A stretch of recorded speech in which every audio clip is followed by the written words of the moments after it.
أعوذ بالله من الشيطان الرجيم بسم الله الرحمن الرحيم ويل لكل همزة لمزة الذي جمع مالا وعدده يحسب أن ماله أخلده كلا لينبذن في الحطمة وما أدراك ما الحطمة نار الله الموقدة التي تطلع على الأفئدة إنها عليهم مؤصدة في عمد ممددة.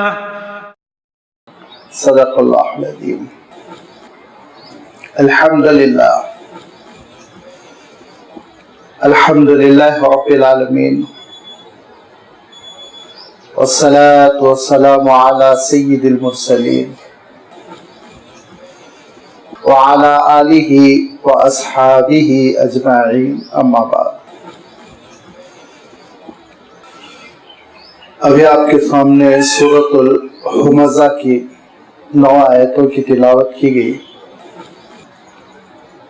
جس پر کہ اس سورت کی تکمیل بھی ہوتی ہے۔ سورۃ الہمزہ موسوم کی گئی اس نام سے کیونکہ اللہ تعالیٰ نے اس سورت کی پہلی آیت میں یہ لفظ ارشاد فرمایا وَيْلٌ لِكُلِّ هُمَزَةٍ لُمَزَةٍ۔ ہمزہ کس کو کہا گیا ہے انشاءاللہ اس کی وضاحت ابھی آئے گی۔ 9 آیات پر مشتمل یہ سورت اللہ کے رسول صلی اللہ علیہ وسلم پر مکہ مکرمہ کے اس دور میں نازل ہوئی جس دور میں آپ صلی اللہ علیہ وسلم کی مخالفتیں چیما گوئیوں کی شکل اختیار کر گئی تھی۔ جب آپ صلی اللہ علیہ وسلم کی بعثت ہوئی اور آپ صلی اللہ علیہ وسلم نے اعلان نبوت فرمایا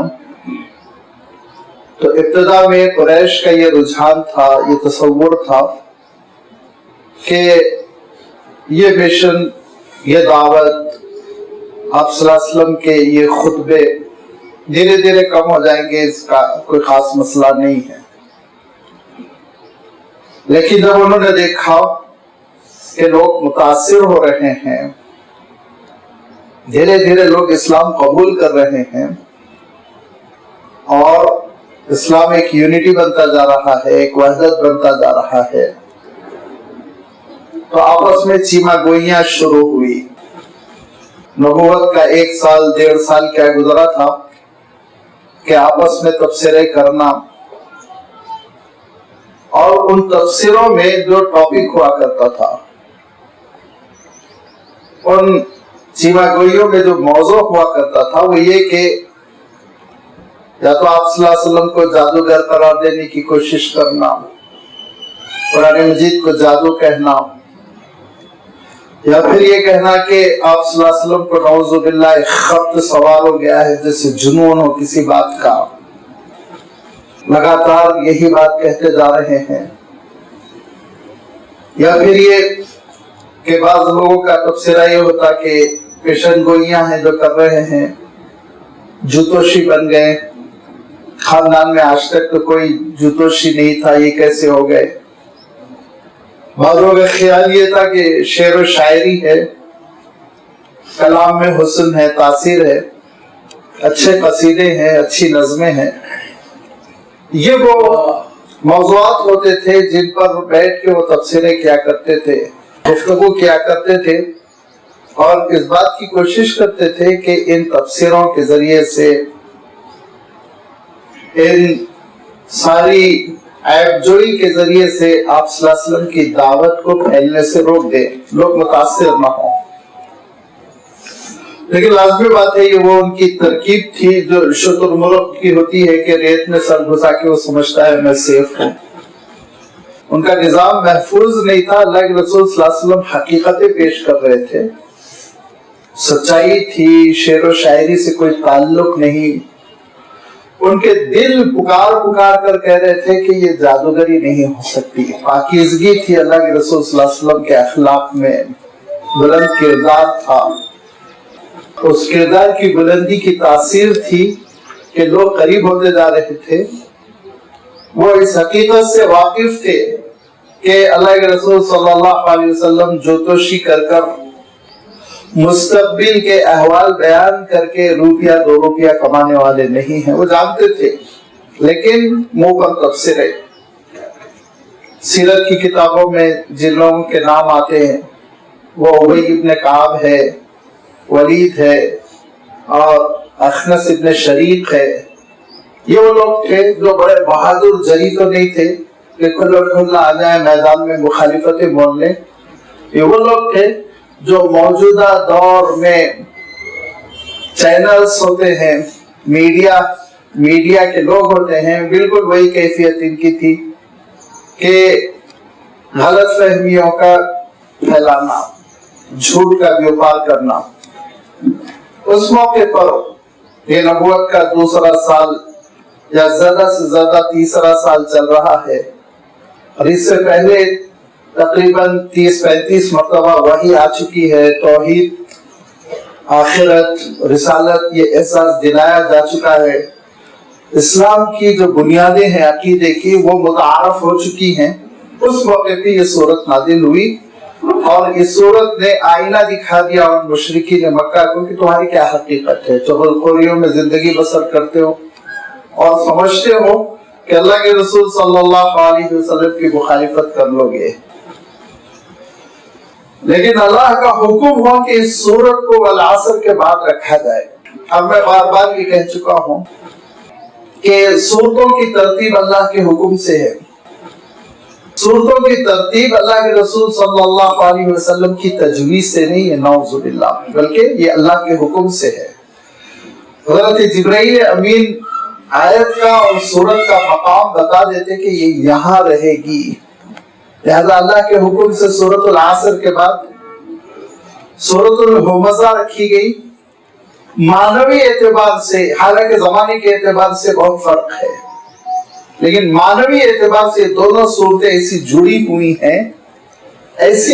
ہوئی ہیں کہ اگر آپ تدبر کریں اور والعصر سے شروع کریں اور ہمزہ پر اختتام کریں، ہمزہ کی پوری آیتیں پڑھ لیں فی عمد ممددہ تک، تو آپ دیکھیں گے گویا ایک ہی مضمون ہے جو چلا آ رہا ہے۔ اگر بسم اللہ الرحمن الرحیم بیچ میں نہ ہوتا، یہ جملہ نہ ہوتا، یہ الفاظ نہ ہوتے، تو شاید غلط فہمی ہوتی کہ ایک ہی صورت ہے، کیونکہ سورۃ العصر میں جب اللہ تعالیٰ نے یہ بات ارشاد فرمائی کہ وقت تیزی کے ساتھ بھاگ رہا ہے اور ہر انسان وقت کے معاملے میں گھاٹے میں ہے، ہر انسان کو جو وقت کی نعمت ملی ہوئی ہے جو بہت بیش قیمت ہے، بہت قیمتی ہے، یہ نعمت دن بدن کم ہو رہی ہے، لہذا ان الانسان لفی خسر، ہر انسان ایک گھاٹے میں۔ میں عرض کر چکا ہوں کہ الف لام نہیں ہے، الخسر نے ارشاد فرمایا اللہ تعالیٰ نے، ان الانسان لفی الخسر اگر ہوتا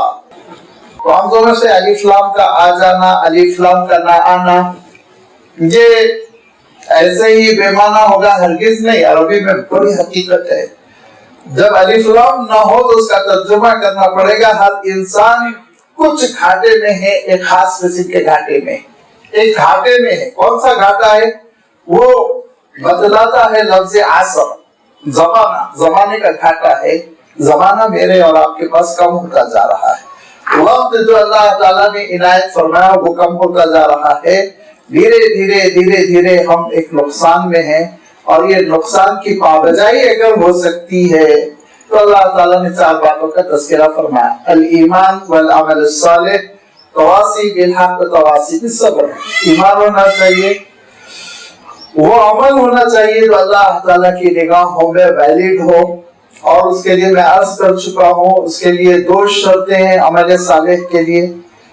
یہ عمل صالح ہے کہ نہیں ہے، یہ عمل نیکی کا کام ہے کہ نہیں ہے، اس پہ اجر ملے گا کہ نہیں ملے گا، اس کو جانچنے کے لیے حضرت حسن بصری رحمت اللہ علیہ نے جو مشورہ دیا، 2 شرطیں بتائیں، وہ 2 شرطیں کیا ہے وہ ذہن میں رکھیے، مسئلہ حل ہو گیا۔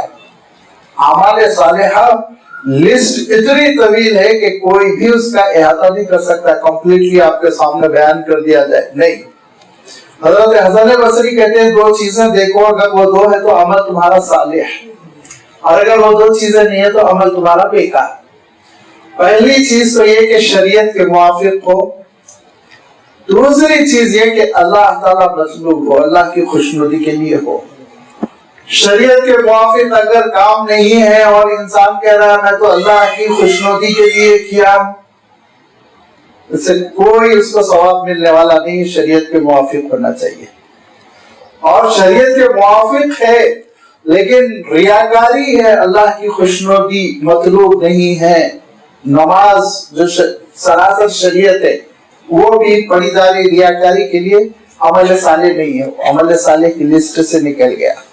ایک مزدور اگر مزدوری کر رہا ہے اور ایک ٹھیلے پہ سامان بیچنے والا دھوپ میں کھڑا اپنا سامان بیچ رہا ہے اور اس کی نیت یہ ہے کہ یہ اکل حلال کی میں محنت کر رہا ہوں تاکہ اکل حلال سے اپنا پیٹ بھروں، اپنے بال بچوں کا پیٹ بھروں اور اللہ کے حکم کی تعمیل کروں، تو یہ اس کا عمل صالح بن جائے گا، نیکی کا عمل بن جائے گا۔ اور ایک صاحب بڑی لمبی نماز پڑھ رہے تہجد میں کھڑے ہو کر، لیکن ان کی نیت یہ ہے کہ لوگ مجھے دیکھ کر نمازی کہہ کر میرا احترام شروع کر دے، تو یہ عمل صالح نہیں رہ جاتا ہے۔ لہذا فرمایا دیکھو اعمال صالحہ وہ ہے جو شریعت کے موافق ہو اور جس کا مقصود ہو وہ اللہ کی ذات ہو، اللہ کی خوشنودی ہو، اور پھر سچائیوں پر اچھائی کی تلقین، جو چیز نیکی کی اچھی بھلی میرے پاس ہے دوسروں کے پاس بھی ہو، میرے بال بچوں کے پاس ہو، میرے گھر والوں کے پاس ہو، نیکی کو پھیلانا اور ان ساری چیزوں پہ ثابت قدم رہنا، جمے رہنا۔ اب یہ انسان جو گھاٹے میں ہے، جو وقت کم ہو رہا ہے، وہ وقت کم کرنے والی چیزوں میں آپ اٹھا کر دیکھیے سر فہرست بکواس ہے۔ سر فہرست ٹائم پاس کرنے کے لیے کیا کریں گے؟ بیٹھ کر بک بک شروع کریں گے، بات چیت، ادھر ادھر کی بات چیت، غیر ضروری بات چیت، گھنٹوں نکل جاتے ہیں، مجلس جم گئی گھنٹوں نکل جاتے ہیں، یہ وقت برباد کرنے والی چیز ہے۔ اب جو ہماری مجلسیں جمتی ہیں، اللہ نہ کرے اللہ نہ کرے، اور عام طور پر ہماری جو محفل آراستہ ہوتی ہے، دو چار احباب جب مل کے بیٹھ جاتے ہیں، دو چار رشتہ دار ہم خیال قسم کے لوگ جب مل کے بیٹھ جاتے ہیں تو معلوم ہوا غیبتیں، تبصرے، لعن طعن، تہمتیں، یہی ساری چیزیں ہیں جس میں انسان کا دل شیطان لگا دیتا ہے۔ شیطان انہی چیزوں کو بہت انٹرسٹڈ بناتا ہے۔ نیند آتی رہتی ہے دینی مجلسوں میں، اونگتے رہتے ہیں، لیکن اگر ٹاپک چھڑ گیا اس طرح کا تو کہاں نیند کافر ہو جاتی پتہ نہیں، چاقو چوبند ہو کر بیٹھ جائیں گے اور آستین چڑھا چڑھا کے حصہ لیں گے، پوری جوش میں، معلومات ہو نہ ہو حصہ لینا انسان ضروری سمجھتا ہے۔ یہ ماحول بنا ہوا ہے، یہ ماحول گرم ہے اللہ کے رسول صلی اللہ علیہ وسلم کے زمانے میں، اور اس چیز پر اللہ تعالیٰ نے نکیر فرمائی، لیکن صورت کو رکھا گیا والعصر کے بعد تاکہ انسان اپنا وقت برباد نہ کرے حفوات میں، بکواس میں، لایانی باتوں میں، جس کا کوئی رزلٹ نہیں، جس کا کوئی نتیجہ نہیں، جس کا کوئی ثواب نہیں، جس کا کوئی اجر نہیں، جس کا کوئی دنیاوی فائدہ نہیں، ایسی باتوں میں، بکواس میں اپنا وقت برباد نہ کرو، ذکر کرو، اس سے بہتر ہے درود شریف پڑھتے رہو، استغفار پڑھتے رہو، نیکی کی بات کرتے رہو، کوئی اچھی بات کرتے رہو، تربیت کرتے رہو کسی کی، کوئی سچائی کو سناتے رہو، کوئی حدیث کا تذکرہ کرتے رہو، کچھ بھی کرو، لیکن یہاں تک کہ بعض بزرگوں کا یہ معمول بیان کیا گیا کہ ان کے پاس تربیت کے لیے جو لوگ جاتے تو ان کے اوپر گفتگو پر پابندی لگا دی جاتی تھی، آپ بیٹھ کے دو لوگ تفصیل بات چیت نہیں کریں گے، اور یہ فرماتے تھے اگر وقت ہے تمہارے پاس سو جاؤ لیکن بک بک مت کرو، بکواس نہ کرو، آرام کر لو، ٹھیک ہے سو جاؤ، گناہ تو نہیں ہوگا۔ یہ بکواس میں تو گناہ ہو جائے گا نا، یہ تو وہ گناہ ہے جو بغیر لذت کے ہے، کوئی لذت نہیں، کوئی فائدہ نہیں دنیاوی، بلا وجہ انسان کی بدعمالیاں بڑھتی چلی جاتی ہیں۔ لہذا فرما دیکھو وقت کو بچاؤ، وقت کو بچانے کے لیے زبان کو بچاؤ، زبان کی حفاظت کرو۔ اس حقیقت کو اللہ تعالیٰ نے اس صورت میں بیان کیا۔ 3 باتیں آئی ہیں، ہمزہ ایک ہے، لمزہ ایک ہے اور جمع مالن ایک ہے۔ 3 حقیقتیں ہیں اور تینوں میں انسان کا وقت برباد ہو کر رہ جاتا ہے، اکارت ہو جاتا ہے، بہت انسان بعد میں پچھتاتا ہے۔ کیسے پچھتاتا ہے اس کی میں تفصیل ابھی آپ کی خدمت میں رکھوں گا۔ وَيْلٌ لِكُلِّ هُمَزَةٍ لُمَزَةٍ، وَيْلٌ برباد، ہلاک ہو جائے، برباد ہو جائے، تباہی ہو۔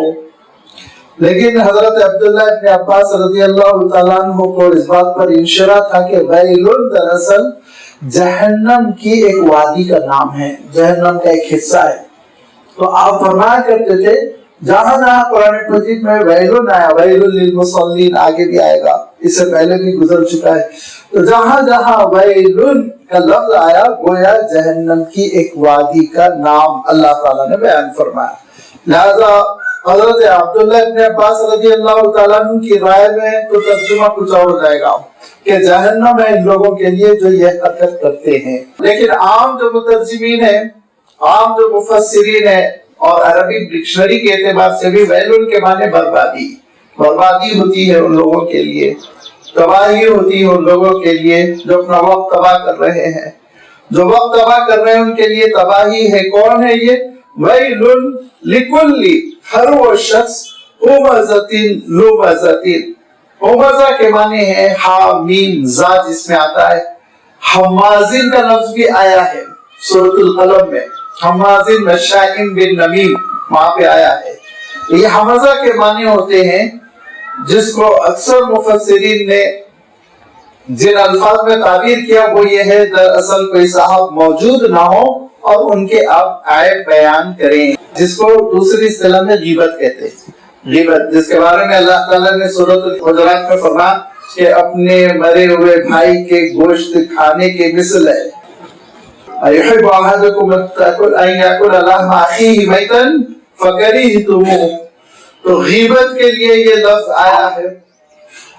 بعض حضرات نے کہا کہ غیبت سے قدر مختلف ہے اور غیبت میں دراصل وہ عیوب بیان کرنا ہوتا ہے جو انسان کے اندر ہے۔ کوئی انسان مثلا اللہ نہ کرے چور ہے اور اس کو آپ لوگوں کے سامنے اس کی یہ کیفیت بیان کر رہے ہیں، کوئی صاحب مثلا مثال کے طور پر بڑے سست ہے اور لوگوں کے سامنے آپ اس کی برائی بیان کر رہے ہیں بلا وجہ، یہ غیبت ہے۔ وہ موجود نہیں ہے اور اس کی برائی بیان کرنا، اور کہا ہمزہ میں یہ نزاکت ہے کہ اس کے اندر وہ برائی ہے ہی نہیں، سرے سے منسوب کر رہے ہیں آپ، وہ نہیں ہے چور اور آپ اس کو چور کی شہرت دے رہے ہیں، وہ نہیں ہے بے ایمان اور اس کے بارے میں لوگ بے ایمان ہونے کا تاثر دے رہے ہیں۔ اور یہ تفسیر زیادہ قابل قبول ہے۔ کیوں؟ یہ تفسیر اس لیے دل کو لگتی ہے کہ اللہ کے رسول صلی اللہ علیہ وسلم کو جو شاعر کہہ رہے ہیں، جادوگر کہہ رہے ہیں، کاہن کہہ رہے ہیں، مجنون کہہ رہے ہیں، تو یہ آیت تو سرے سے نہیں تھا نا اللہ کے رسول صلی اللہ علیہ وسلم کے پاس، اور یہ بیٹھ کے بیان کر رہے ہیں یہ چیزیں، آج کی دلیلیں دے رہے ہیں۔ کیسے شاعر دیکھو انہوں نے جو سورت سنائی ہے نا جس کو کلام الہی کہا، دیکھو یہ حمزہ نے اپنے اعلیٰ تفسیریں، اس کے لیے دلیلیں، اس کے لیے کوششیں اور ساری من گھڑت قسم کی باتیں بیان کرنا، تو یہ تو سرے سے اللہ کے رسول صلی اللہ علیہ وسلم کے پاس یہ صفات ہے ہی نہیں، نعوذ باللہ نہ شاعری۔ اللہ تعالیٰ نے تردید کر دی سورۃ الشعراء میں، سورۃ الیاسین میں بھی ارشاد فرمایا وَمَا عَلَّمْنَاهُ الشِّعْرَ وَمَا يَنبَغِي لَهُ، شعر و شاعری تو ہم نے آپ کو سکھائی ہی نہیں ہے رسول۔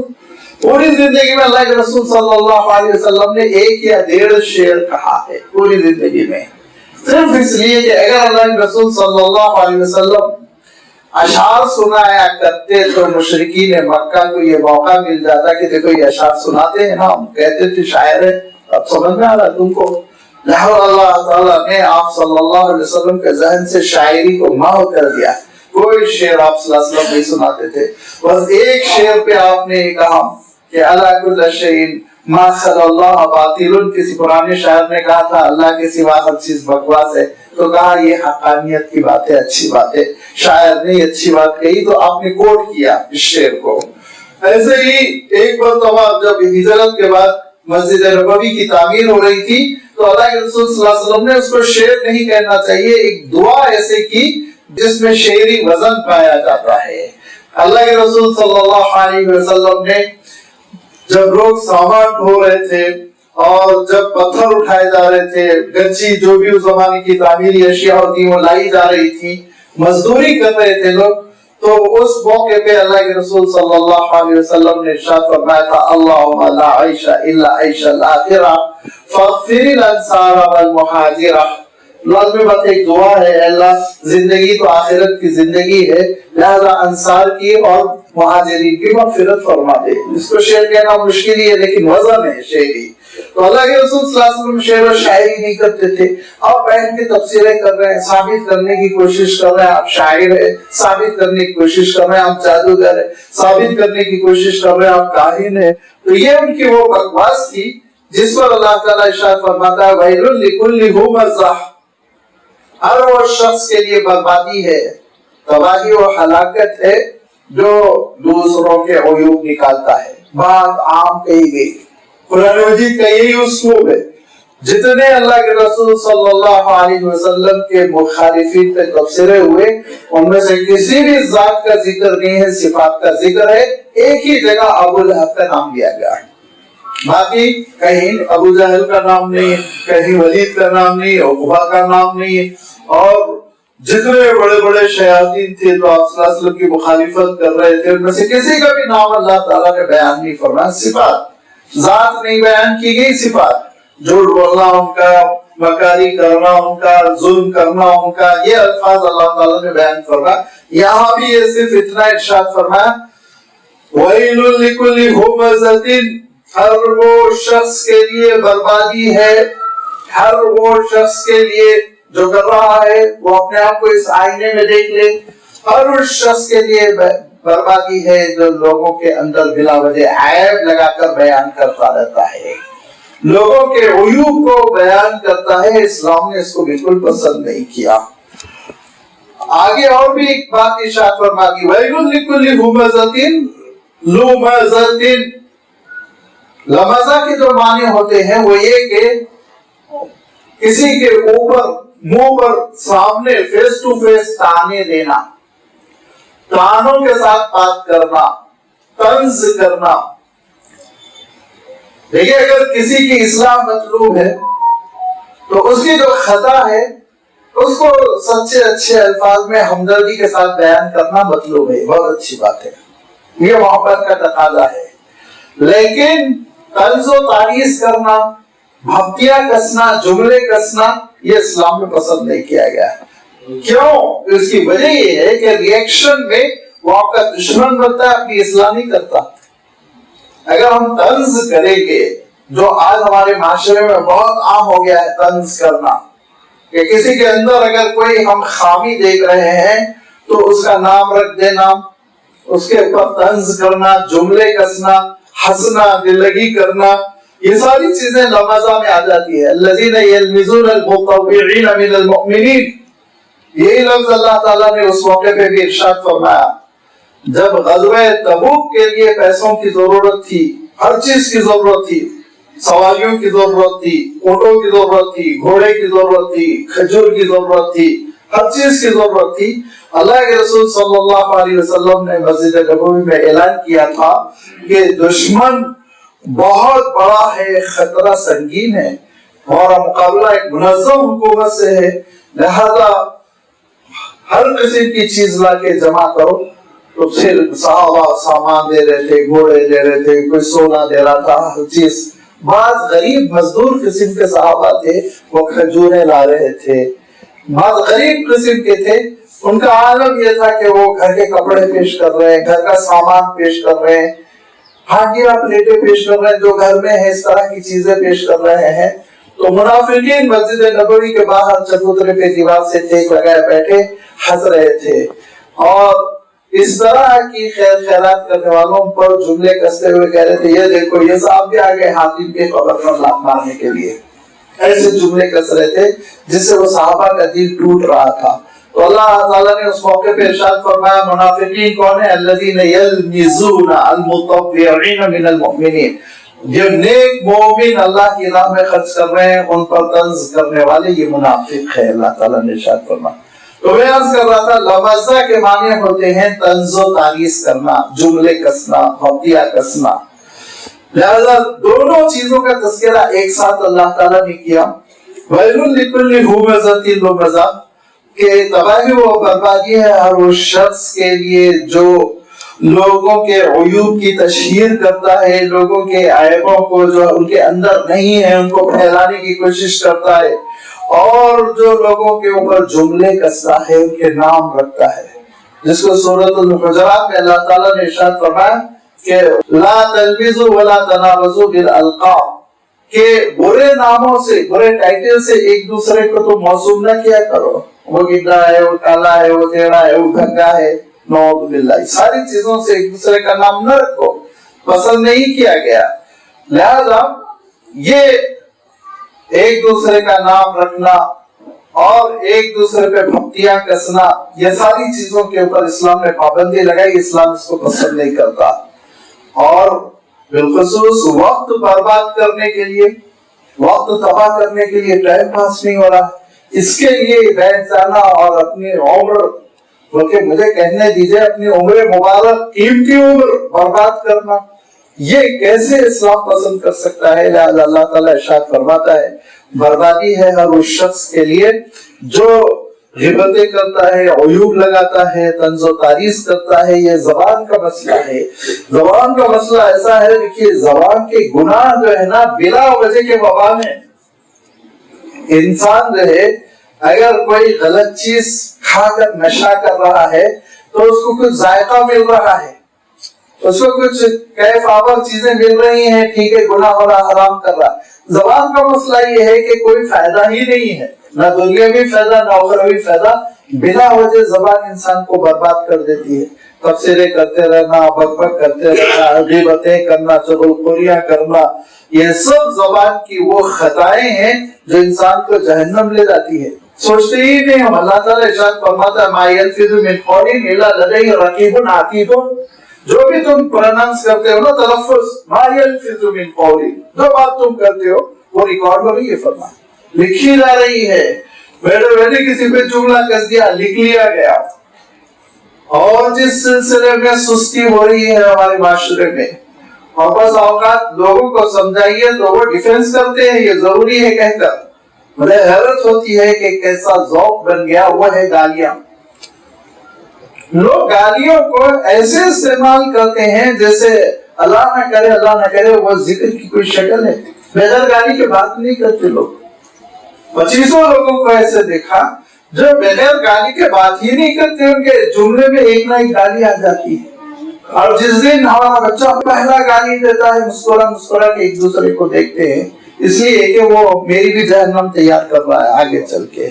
جس وقت قیامت کے دن اللہ تعالیٰ اس کو زبان کے گناہوں کی وجہ سے جہنم کی سزا سنائیں گے تو یہ کہے گا یہ ابا مسکرا مسکرا کے مجھے اپریشیٹ کرتے تھے، ہمت افزائی کرتے تھے، تب میری زبان بگڑی. بچوں کی زبان سنبھالیے، گالیوں سے محفوظ کیجیے.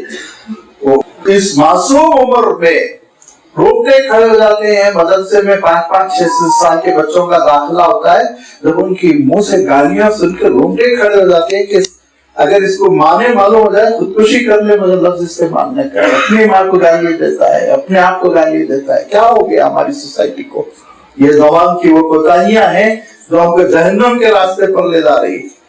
حضرت معاذ بن جبل رضی اللہ تعالیٰ عنہ بہت پیارے صحابی ہیں، بچپن سے حضور اکرم صلی اللہ علیہ وسلم کی خدمت میں لگ گئے تھے. انصاری صحابی ہے، کم عمری میں آ کے آپ صلی اللہ علیہ وسلم سے بیعت کی تھی. پہلی بیعت جو ہوئی اسی میں تھے. پھر ہجرت کے بعد اللہ کے رسول صلی اللہ علیہ وسلم کی خدمت میں لگے رہے. بہت استفادہ کیا اور بہت اونچا مقام ملا حضرت معاذ کو. بہت اعلیٰ مقام پر فائز تھے. وہ حضرت معاذ بن جبل رضی اللہ تعالیٰ عنہ جن سے اللہ کے رسول کہتے تھے معاذ میں تم سے محبت کرتا ہوں، اللہ کے رسول کہتے تھے. اور ایک خوبصورت سے نوجوان تھے. وہ حضرت معاذ بن جبل یہ کہتے ہیں میں نے ایک دن اللہ کے رسول صلی اللہ علیہ وسلم سے پوچھا، سفر میں ہم لوگ تھے تو میں نے پوچھا اے اللہ کے رسول مجھے وہ عمل بتلا دیجئے کہ یدخلنی الجنہ ویبعدنی من النار، جنت میں داخل کر دے، آگ سے دور کر دے، جہنم سے دور کر دے اور جنت کا مستحق بنا دے۔ تو اللہ کے رسول صلی اللہ علیہ وسلم نے کہا معاذ بڑی لمبی تفصیل پوچھی تم نے، کوئی چھوٹی سی بات تھوڑی ایک نسخہ بتا دیا جائے کہ اس پہ عمل کر لو سیدھا سیدھا، اس میں تو تم نے بہت اہم بات پوچھی، بڑی تفصیل ہے۔ پھر اللہ کے رسول صلی اللہ علیہ وسلم نے اسلام کا تذکرہ کیا، ایمان کا تذکرہ کیا، نماز کا ذکر فرمایا، روزے کا ذکر فرمایا، زکوٰۃ کا، حج کا، اور کہا یہ تو بنیادیں ہیں، ارشاد فرمایا یہ بنیادیں ہیں اور ان بنیادوں کو چھوڑ کر تو تم کو جنت نہیں ملے گی۔ اس کے بعد اللہ کے رسول صلی اللہ علیہ وسلم نے اور نیکیوں کا ذکر فرمایا، اور ان نیکیوں کا تذکرہ کرتے ہوئے اللہ کے رسول صلی اللہ علیہ وسلم نے کہا کہ اتنی نیکیاں، اتنا ذکر، خوب نمازیں، تہجدیں، تلاوت قرآن، یہ سب پہ تم کیسے قادر ہو جاؤ گے، تمہارے کنٹرول میں اتنا کیسے ہو جائے گا کہ وقت مل جائے لمبا؟ آپ صلی اللہ علیہ وسلم ارشاد فرماتے ہیں میں تم کو وہ نسخہ بتا دوں جس کی وجہ سے تمہارے وقت میں برکت ہو، یہ ساری چیزیں تم کر سکو۔ تو ملاک الامور فرمایا، ساری چیزوں پہ کنٹرول کرنے والی چیز میں تم کو بتا دوں۔ تو حضرت معاذ نے کہا اللہ کے رسول اسی کا تو میں متمنی ہوں، اسی کا تو میں خواہاں ہوں۔ تو اللہ کے رسول صلی اللہ علیہ وسلم نے گفتگو نہیں فرمائی، اپنی زبان مبارک باہر نکال کر اس کو ایسا پکڑا اور کہا کف حاضا، اس پہ کنٹرول کرو، اس پہ کنٹرول کرو، زبان پر قابو رکھو۔ جب یہ فرمایا اللہ کے رسول صلی اللہ علیہ وسلم نے تو حضرت معاذ نے کہا اللہ کے رسول زبان پہ بھی مواخذہ ہوگا، حساب کتاب زبان کے استعمال پر بھی ہوگا؟ تو اللہ کے رسول کیا جواب دیتے ہیں؟ اللہ کے رسول صلی اللہ علیہ وسلم ارشاد فرماتے ہیں کہ اکثر و بیشتر لوگ زبان کی کمائی کاٹنے کے لیے جہنم جائیں گے، ارشاد فرمایا اکثر و بیشتر لوگ اپنے زبان کی خرابی، غلط استعمال اور اس غلط استعمال کی وجہ سے گناہوں کی کثرت ہو جائے گی اور وہ اس گناہوں کی کثرت کی سزا بھگتنے کے لیے جہنم جائیں گے۔ لہذا یہ زبان پر قابو رکھنا، زبان کو صالح بنانا، زبان کی تربیت کرنا۔ وَيْلٌ لِكُلِّ هُمَزَةٍ لُمَزَةٍ، ارشاد فرمایا دیکھو وقت برباد ہو جاتا ہے، تباہی ہے، بربادی ہے اور اس شخص کے لیے جو عیب جوئی کرتا ہے اور جو تانے لگاتا ہے، لوگوں پر بھپتیاں کستا ہے۔ دو چیزیں تو یہ ہو گئی جس میں وقت برباد ہو جاتا ہے، جس کا کوئی حاصل نہیں، کوئی رزلٹ نہیں، کوئی بینیفٹ نہیں۔ تیسری چیز کا اگرچہ کہ ایک بینیفٹ ہے دنیاوی، لیکن وہ بھی انسان کی عمر کو پورا برباد کر دیتی ہے۔ تیسری چیز بہت اہم ہے، الذی جمع مالا وعددا، اور برباد ہے وہ شخص جو مال جمع کرتا ہے، اور مال جمع کرنے میں اتنی برائی نہیں ہے جتنی برائی ہے وعددہ، گن گن کے اس کو رکھ رہا ہے۔ بڑھ گیا نہیں بڑھ گیا، بینک بیلنس چیک کرتے جانا، بڑھاتے جانا، چیک کرتے جانا، بڑھاتے جانا۔ اللہ تعالیٰ ارشاد فرماتا ہے مال و دولت اس لیے ہے تاکہ وہ تمہارے استعمال میں آئے، تاکہ وہ تمہارے خاندان والوں کے استعمال میں آئے، تاکہ وہ تمہارے رشتہ داروں کے استعمال میں آئے، ساری انسانیت کے استعمال میں آئے، لوگ کھا پی کے ترقی کریں، اچھی زندگی بسر کریں، راحت ہو، علاج ہو، دوا دارو ہو، غذا ہو، اس کے لیے مال اس لیے نہیں ہے جمع مانو وعددا کہ گن کے بینک بیلنس بڑھاتے جاؤ اور خود کو کھانے کے لیے کھانا نہیں ہے، مصیبت علاج نہیں کروا رہے ہو، ماں باپ کی خدمت نہیں ہو رہی ہے، بھائی بہنوں کے اوپر خرچہ نہیں ہو رہا، بینک بیلنس بڑھانا ہے۔ وہ پھر اس 100 لوگوں میں نام آ جائے، معلوم یہ ہوا کہ ان کے پاس ایک بھی پیسہ نہیں ہے، تو شیئر مارکیٹ پہ لگا ہوا ہے، ادھر ادھر لگا ہوا ہے، اس بنیاد پہ وہ امیر ہو رہے ہیں۔ لہذا فرمایا یہ مال جمع کر گن کے رکھنا، کنڈیشنل کر دیا، جمع کیا تھوڑا کسی اچھے مقصد کے لیے، ٹھیک ہے صاحبزادی کا نکاح ہے، ٹھیک ہے بچے کی تعلیم ہے، آگے گھر بنانا ہے، کسی مقصد کے لیے آپ نے جمع کیا، زکوٰۃ ادا کی، ٹھیک ہے کوئی حرج نہیں، لیکن یہ نفسیات کے گن کے رکھتے جاؤ، اس کو اللہ تعالیٰ نے پسند نہیں کیا۔ اور میں اس سے پہلے بھی کہہ چکا ہوں اور پھر کہوں گا، چاہے آپ مجھ کو اس پر کتنا ہی مرید الزام ٹھہرائیں، ٹوکیں، غلط قرار دیں، میں منشرح ہوں قرآن پاک کے چھوٹے سے طالب علم کی حیثیت سے کہ اسلام کی بنیاد انفاق پہ ہے، امساک پر نہیں ہے۔ جمع کرنے کو اسلام نے پسند نہیں کیا۔ اپنے میرے الفاظ کلیئرلی بولتا ہوں، کوئی فتویٰ نہیں ہے، میں نہ کہہ رہا ہوں کہ حرام ہے، نہ کہہ رہا ہوں مکروہ تحریمی ہے، نہ کہہ رہا ہوں مکروہ ہے، کوئی اصطلاح نہیں، لیکن اسلام کا مزاج مال جمع کر کے رکھنا، جس کو عربی میں امساک کہا گیا، یہ نہیں۔ اسلام کا مزاج انفاق ہے، خرچ کرتے رہنا۔ پڑھ لیجیے سورۃ البقرہ کے آخری 3 4 رکوع، کیا اللہ تعالیٰ نے خرچ کرنے والوں کی فضیلت بیان کی، اور کتنے مقامات ہیں جہاں وَمِمَّا رَزَقْنَاهُمْ يُنْفِقُونَ، انفاق کرو، خرچ کرو، اپنے پہ کرو، اپنے خاندان پہ کرو، اپنے رشتہ داروں پر کرو، غریبوں پہ کرو، مسکینوں پر کرو، ناداروں پر کرو مگر خرچ بچا کے جمع کرنا، اگر ضرورت ہے کر لو، لیکن یاد رکھو بہت پسندیدہ نہیں ہے۔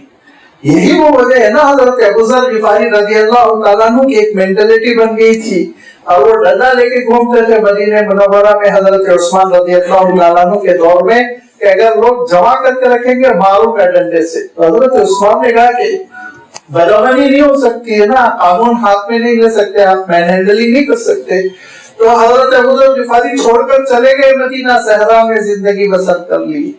کہتے تھے کہ اللہ کے رسول صلی اللہ علیہ وسلم کے زمانے میں ہم کوئی نہیں جمع کرتے تھے، ہم رات کا کھانا ناشتے کے لیے اٹھا کر نہیں رکھتے تھے، یہ تو غلط رسم ہے کہ لوگ اب جمع کر رہے ہیں مال۔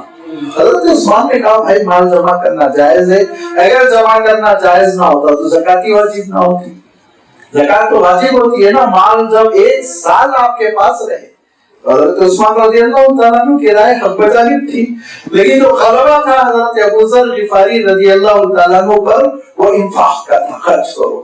وہ کہتے تھے جب ہم نے اللہ کے رسول سے پوچھا تھا یَسْأَلُونَكَ مَاذَا يُنْفِقُونَ، اللہ کے رسول کس حد تک ہم انفاق کریں، تو ہم کو تو اللہ تعالیٰ نے کہا تھا قُلِ الْعَفْوَ، جو فاضل بچ جائے وہ سب اللہ کے راہ میں خرچ کر دو۔ وہ یہ استدلال کرتے تھے۔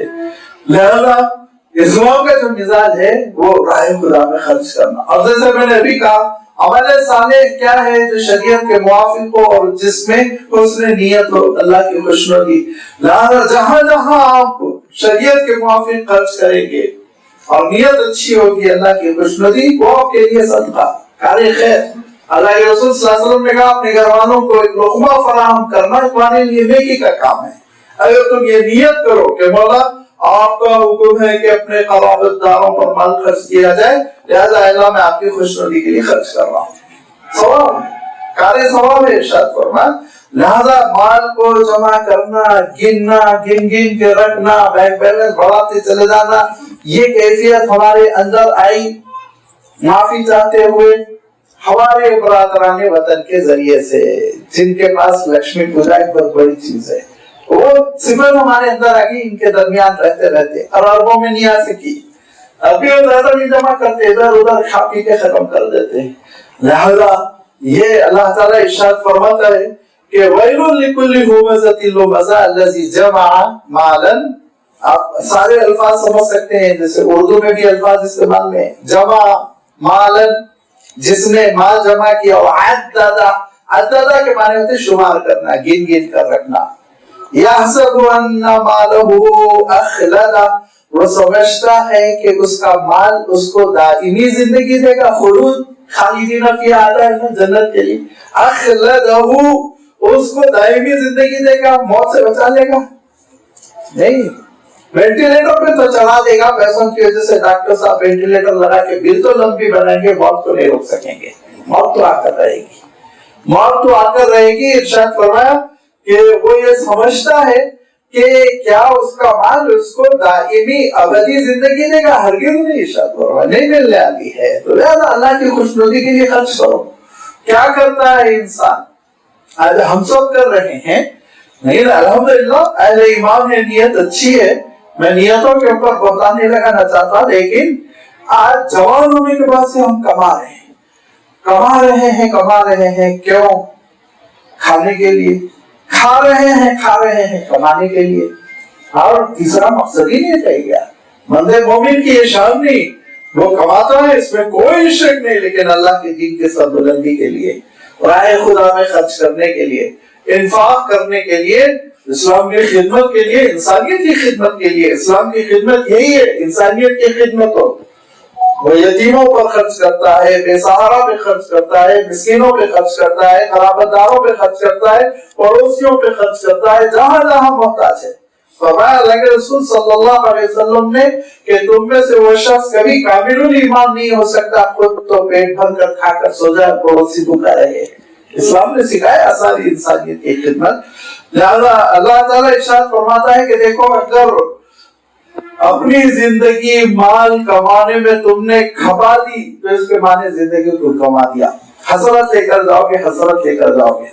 اور اپنی زندگی تم نے راہ خدا میں خرچ کرنے میں لگا دی تو ایسا اللہ تعالیٰ کے دربار میں نذرانہ لے کے جاؤ گے کہ فرمایا اس دن تو میدان حشر میں دیکھو گے کہ تم کو جیسے کہ اور کے پہاڑ کے برابر سونا تم نے خرچ کیا. تم کہو گے اللہ اتنی دولت تو تھی نہیں، اتنا سونا تو تھا ہی نہیں، میں کنٹل جو میں تیرے دربار میں خرچ کرتا، تیرے راہ میں خرچ کرتا. اللہ تعالیٰ ارشاد فرمائے گا نہیں تھا تو یہ وہی 5 روپے کا سکہ، لیکن تم نے ایک ضرورت مند کو دے دیا بھوکا دیکھ کر، اور خود بجائے بس کے تم پیدل گئے تھے، تمہارے پاس کرایہ نہیں تھا. اللہ نے ابھی شان سے قبول کیا کہ دیکھو ایسا ہو گیا جیسے کہ تم نے پہاڑوں پہاڑ سونا اللہ کے راہ میں خرچ کر دیا. راہ خدا میں خرچ کرنا یہ. اور وہ دیکھو یہ مال کو نہ سمجھو وہ دائمی زندگی دے گا.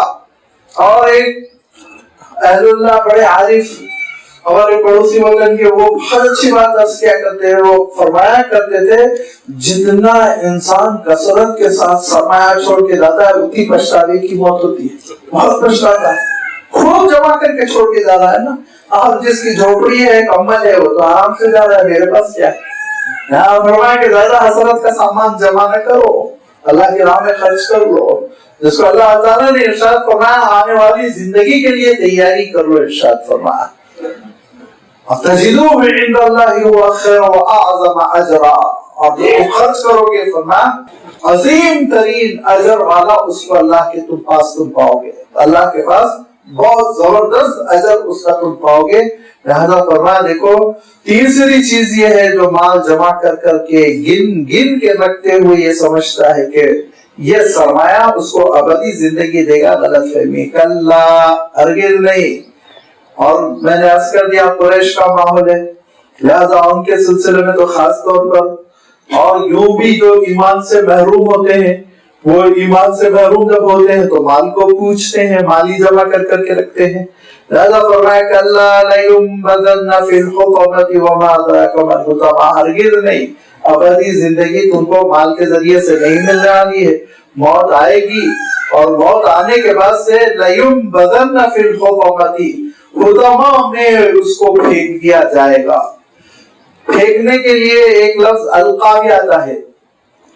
حضرت موسیٰ علیہ السلام جب طور سے تورات کی تختیاں لے کر آئے اور لوگوں کو دیکھا بچڑے کی پوجا کر رہے تو القل الواحا، تختیاں ایک طرف ڈال دی. یہ ہم ترجمہ کریں گے، تورات کی تختیاں ایک طرف ڈال دی، القل الواح. اور دوسرا لفظ آتا ہے نبذہ. نبذہ کے معنی ہوتے ہیں، عربی دانوں نے مفسرین نے لکھا حقارت کے ساتھ کوئی چیز پھینک دینا، بے توجہی کے ساتھ، اہمیت نہ دیتے ہوئے، بے وقعتی کے ساتھ کسی چیز کو پھینک دینا، جیسے کچرا پھینکتا ہے انسان. لہذا فرمایا کہ اللہ لیمبذن فی الحطمۃ. اب آپ مجھے ترجمہ کرنے دیجیے، اگرچہ کہ قرآن پاک کے الفاظ نہیں ہیں لیکن مفہوم کے اعتبار سے کہ ہرگز نہیں اس کا مال اس کو ابدی زندگی نہیں دے گا، بلکہ وہ بے عزتی کے ساتھ، ذلتوں کے ساتھ حطمہ میں پھینک دیا جائے گا. وما ادراک ما الحطمہ، کیا ادھر آ کے تمہارا حطمہ کے سلسلے میں. حطمہ کس کو کہتے ہیں؟ کیا سمجھتے ہو تم حطمہ کو؟ تم نہیں سمجھتے ہو. حطمہ بہت خطرناک عذاب کا نام ہے.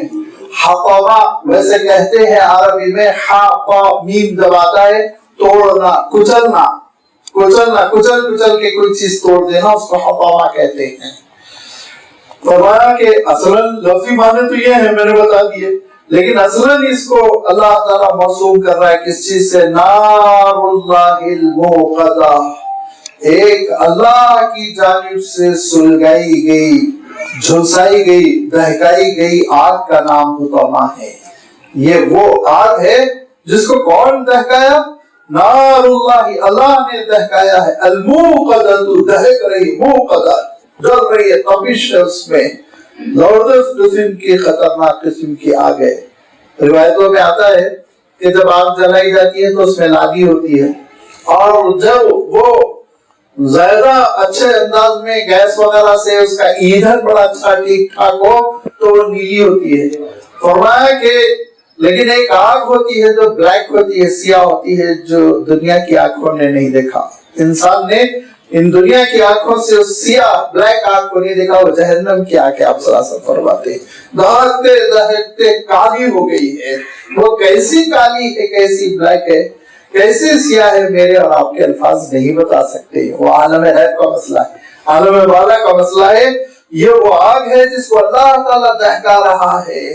تو لازمی بات ہے، جو ایک بیچارہ مزدور شام میں کچھ لکڑیاں جمع کر کے آگ جلاتا ہے، اس میں دھواں زیادہ آگ کم، وہ آپ دیکھتے ہیں۔ آپ جو اپنے ہیٹر میں آگ لگاتے ہیں، آپ جو اپنے اسٹوو پہ، آپ جو اپنی گیس سے آگ جلاتے ہیں، اس کیفیت ہی کچھ اور ہے، ترقی یافتہ۔ تو جب ہماری آگوں میں یہ فرق ہے تو پھر پروردگار جو خالق نار ہے، اس نے نار کو پیدا کیا، آگ کو پیدا کیا، تو کس انداز میں پیدا کیا ہوگا وہ سمجھ لیجیے۔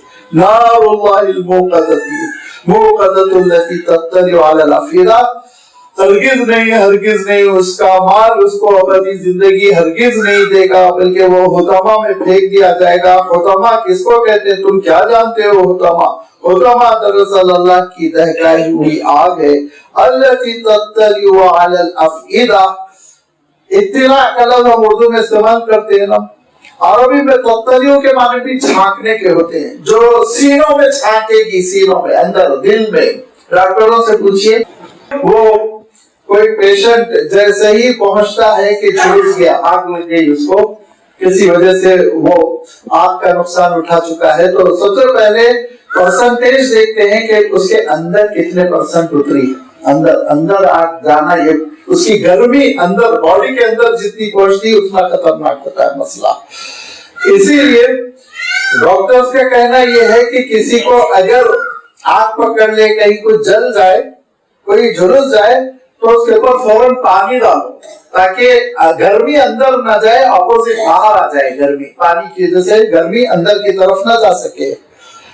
اب ہم عام طور پہ سمجھتے اس پہ تیل ڈالو، اس پہ چکنی چیزیں ڈالو، اس سے گرمی اور اندر جاتی ہے، چھالے بڑھ کر آتے ہیں۔ تو ایک الگ موضوع ہے، دوسرا ٹاپک ہے، ڈاکٹروں سے آپ اس میں رجوع کیجئے، معلوم کیجئے۔ میں عرض کر رہا تھا کہ آگ اندر کتنی جھانکی ہے، اندر تپش اس کی کتنی پہنچ گئی، یہ ہے خطرناک۔ تو اللہ تعالیٰ ارشاد فرماتا ہے اتنی خطرناک آگ ہے التی تطلع علی الافئدہ، جو سینوں کے اندر جھانکے گی، اور سینوں کے اندر جھانک کر دیکھے گی مال کی محبت کتنی تھی تمہارے دل میں، مال کی محبت کتنی تھی، وہ یہ جھانک کر دیکھے گی، اور پھر اسی اعتبار سے سزا ہوگی۔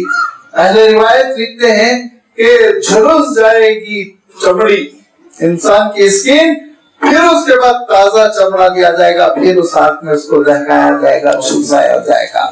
نار اللہ الموقدۃ التی تطلع علی الافئدہ۔ لازمی باتیں دیکھیے، سزا جو ہوتی ہے اور جو پنشمنٹ ہے، جو عذاب کا معاملہ ہے، عذاب کہتے ہی اس کو کہ انسان گناہوں سے باز آ جائے، اصلاً مفہوم عذاب کا یہ ہے۔ تو یہ جو گناہوں سے باز آنے کے لیے سزاؤں کا تذکرہ ہے، تو یہ پنشمنٹس کے لیولز بڑھتے گھٹتے رہتے ہیں۔ اب کوئی الحمدللہ ایمان والا ہے اور ایمان کے ساتھ اس کے اندر تھوڑی بہت یہ خطا ہے کہ وہ مال جمع کرتا ہے، تو اس کو لازمی بات ہے وہ مشرکوں والے عذاب کے تھوڑی حوالے کر دیا جائے گا۔ لیکن ایک مشرک ہے اور مال کی محبت کی وجہ سے اسلام کی طرف نہیں آ رہا ہے، اور مال کی محبت کی وجہ سے اسلام کی مخالفت کر رہا ہے، اور مال کی محبت کی وجہ سے اللہ کے رسول صلی اللہ علیہ وسلم کی اہانت کر رہا ہے، آپ صلی اللہ علیہ وسلم کے خلاف محاذرائی کیا ہوا ہے، تو لازمی بات ہے اس کا تو دائمی قسم کا جہنم کا مسئلہ ہوگا نا۔ تو یہ لیولز ہیں جو الگ ہوتے رہتے ہیں، لیکن مزہ چکھنا پڑتا ہے